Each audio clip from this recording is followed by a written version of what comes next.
이제까지 보셨던 집들과는 조금은 다른 아름답게 지어진 주택이 여기 있습니다.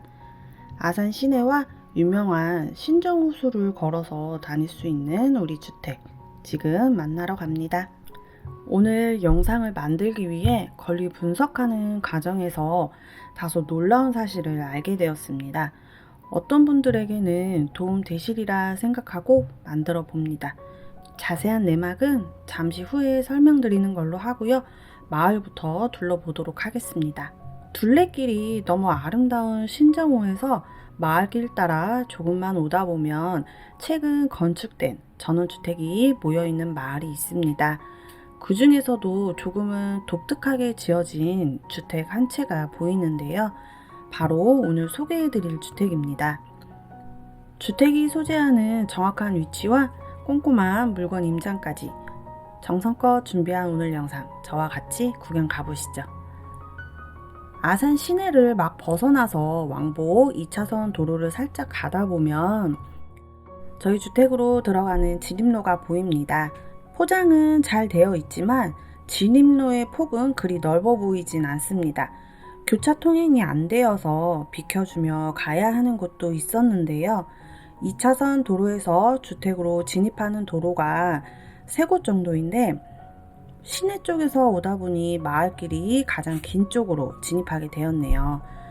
전원주택 단지는 아니지만 저희 주택이 있는 마을은 최근 건축된 단독주택들이 많아서 이주민들이 많지 않을까 생각이 들고요. 아울러 터세 걱정도 다른 지역보다 낫지 않을까 생각이 듭니다. 마을길을 달리다 보니 오른쪽으로 오늘 보여드릴 우리 주택이 보입니다. 토지를 먼저 설명드리겠습니다.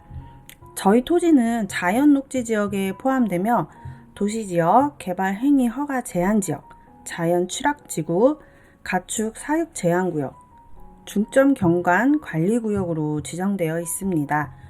자연취락지구에 포함되어 있기 때문에 건폐율과 용적률이 2종 일반 주거지역과 동일하기 때문에 토지의 가치가 높습니다. 중점 경관관리구역은 아마도 아산시에서 신정호수 인근을 아름답게 지키기 위해 신경을 많이 쓴다는 뜻이겠죠. 대지는 86.2평과 96.2평 두 필지로 되어 있으며 한 울타리 안에 같이 사용되고 있는 토지입니다. 주택 앞쪽에 현재 주차장으로 쓰이는 토지는 도로 국유지이므로 사용하는 데 별다른 제약이 없을 것으로 보이므로 지금처럼 편하게 사용하면 될 것 같네요. 사거리 코너인데 도로로 빠지는 길들 모두 국유지 도로이므로 도로만큼은 100점 만점인 주택이 아닐까 생각이 됩니다. 또한 앞쪽에 농가 밭들도 절대 농지이므로 뷰를 가릴 만한 건축물이 들어오기는 어렵다고 생각이 들지만 한편으로는 마을이 개발될 일 또한 없다고 생각하는 것도 맞다 생각됩니다. 주택이 앉아있는 알땅의 전체 면적은 182.4평이며 주택은 29.6평 단층 구조로 건축되었습니다. 구조는 많은 분들이 선호하는 철근 콘크리트 구조로 건축되었으며 외벽은 스타코 재질로 되어 있고 부분 에어리스를 이용한 페인트 도장과 징크 마감이 되어 있습니다. 하지만 도장 마감이다 보니 빗물 흐름 자국이 지저분해 보이기도 했습니다. 평면도를 이용해서 내부를 살펴보면 방이 총 3개, 화장실은 2개로 되어 있으며 안방에는 서재로 되어 있는 부분도 있네요. 드레스룸으로 사용하고 있지 않을까 생각이 듭니다. 내부 사진을 보면 천정부에 간접 조명이 많이 있을 것만 같습니다. 요즘은 평천장에 3인치 매립 등으로 많이 시공하는데 5년차 주택치고는 무게감이 느껴지는 인테리어가 아닌가 하는 생각도 드네요. 그럼 좀 더 가까이 가서 주택을 꼼꼼하게 살펴보겠습니다. 주택 입구 쪽입니다. 도로보다 마당이 살짝 높은 완경사로 되어 있습니다. 주택 측면의 담장 쪽인데요. 담장 앞쪽은 텃밭과 주차장으로 쓰는데 국유지로 되어 있기 때문에 그냥 사용하고 있는 게 아닌가 싶네요. 마을이 전체적으로 최근에 건축한 집들이 많이 보이더라고요. 뒤쪽 마당을 보면 LPG 벌크통이 있는 거 보니 가스 난방을 사용하고 있는 것 같았습니다. 잔디 상태도 양호하고요. 권령이 있다 보니 가까이서 보는 주택은 건축 디자인에 상당히 신경 쓴 모습이네요. 다시 정문 쪽으로 가보겠습니다. 지대가 살짝 높아서 낮은 담장에서도 안이 잘 보이지 않네요.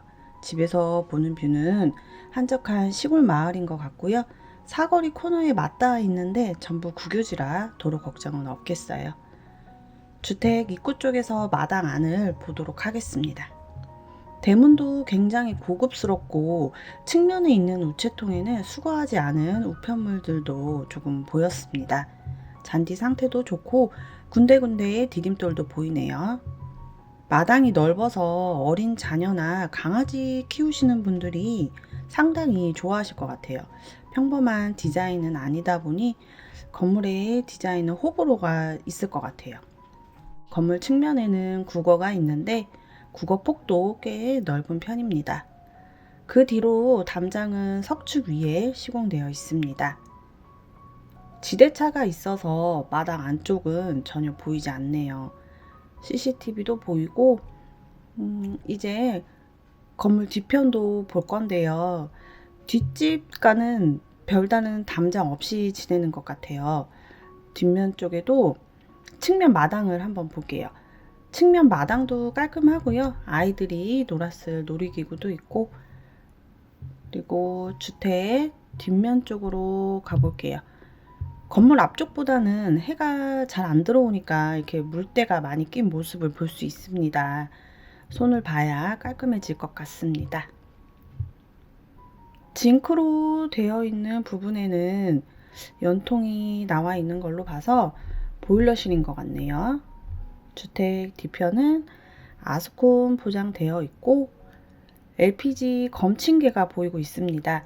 도시가스와 마찬가지로 사용한 만큼만 요금을 내는 방식입니다. 반대쪽 마당인데 양쪽 측면 마당도 꽤 널찍하게 되어 있습니다. 이어서 마을 풍경도 살펴보겠습니다. 마을에 비선호 시설이 있는지 먼저 살펴봤는데요. 시내와 가까워서인지 축사나 송전탑 그리고 근거리에 묘지들이 보이지 않았습니다. 다만 250m 정도 거리에 철도가 지나가다 보니 약간의 소음은 들리지 않을까 하는 생각도 들었네요. 버스 정류장도 확인했는데요.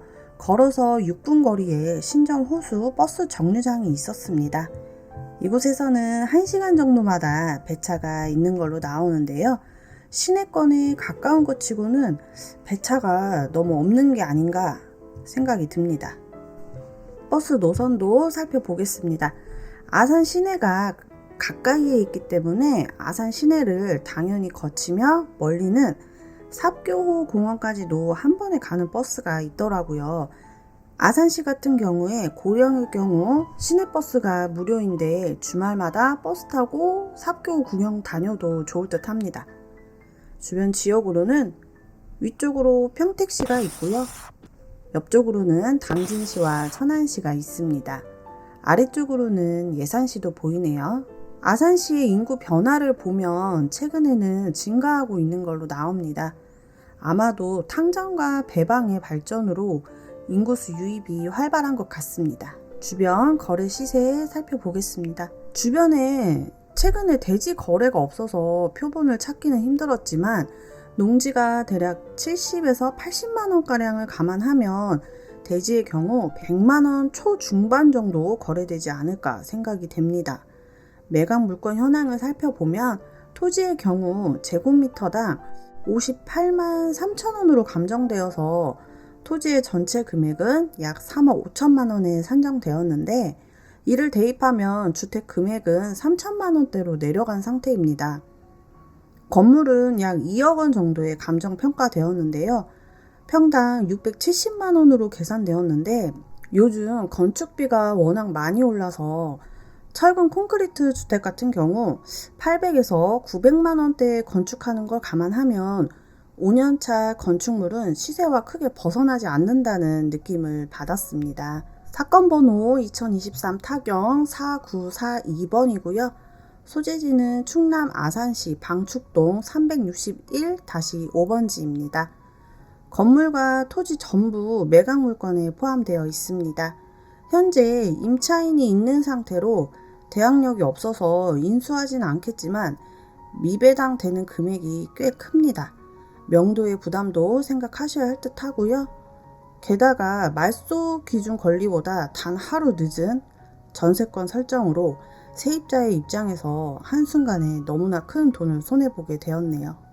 감정가 약 5억 5,400여만 원 가량에서 현재 1차 유찰로 3억 8,800만 원대로 내려왔습니다. 2차 유찰될 경우 약 2억 7,100만 원으로 내려가며 3차 유찰될 경우 약 1억 9천만 원대로 진행됩니다. 오늘은 아산시에 위치한 단독주택을 보여드렸는데요. 관심 있으신 분은 임장을 통해 영상에서 놓친 부분이 있는지 좀 더 꼼꼼히 확인하시고 결정하셨으면 좋겠습니다. 영상은 여기서 마치는 걸로 하고요. 구독과 좋아요, 알람 설정까지 꼭 해주시길 바래요.